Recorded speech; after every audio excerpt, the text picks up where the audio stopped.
नहीं जाती। हर दिन जब भी घर से बाहर जाती है तो हमारे यहाँ बोल कर जाने का परंपरा है। अपने बड़े जेठा को, बड़े ज्येष्ठ को यदि नहीं बोल सकते तो अपने कुलदेवी कुलदेवता स्थान में अपने देवी देवताओं को बोल कर जाइए कि मैं जा रही हूँ, मैं जा रहा हूँ, आप भी मेरे साथ ही चलिए। कभी कहते हैं आप? नहीं कहते। तो फिर भगवान पर दोषारोपण क्यों कि भगवान आपके रहते हैं, ऐसा कष्ट क्यों? अभी हम लोग कार्यक्रम था सीतामढ़ी, उसके नेपाल गए थे, तो नेपाल में पता है क्या देखा कि हम लोग के नाश्ता करने के लिए काउंटर पे देखा कि रेस्टोरेंट बहुत बढ़िया था, मीडियम भी था, चूंकि रास्ता में जैसा व्यवस्था होता है वैसा ही था। तो हम लोगों ने कहा कि थोड़ी चटनी चाहिए, पता है?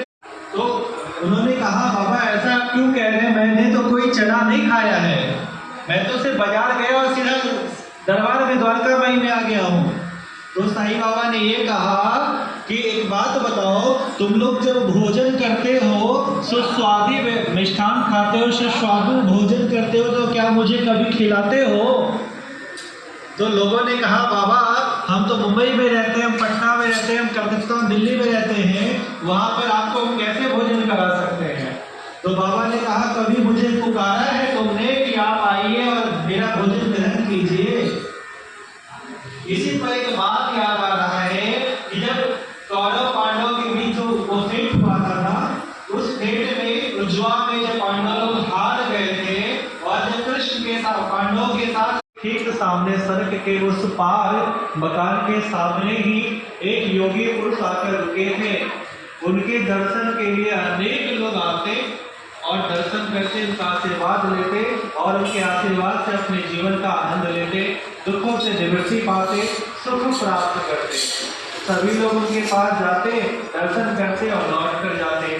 दास गुरु महाराज की कई बार इच्छा हुई कि मैं भी जाकर उस महान योगी का उस मठ के अंदर जाकर दर्शन करूं। उस मठ जब भी जाने का प्रयास करते, वह योगी कहता दास गुरु को, जो आ रहा है अपने शिष्यों से कहता जो दास गुरु मंदिर में प्रवेश करने वाला है, आश्रम में प्रवेश करने वाला है, उसे बाहर ही रोक दो, अंदर आने मत दो।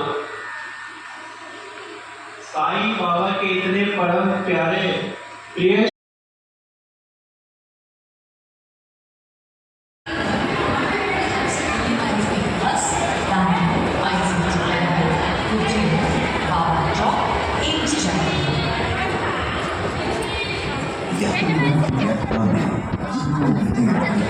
Yeah.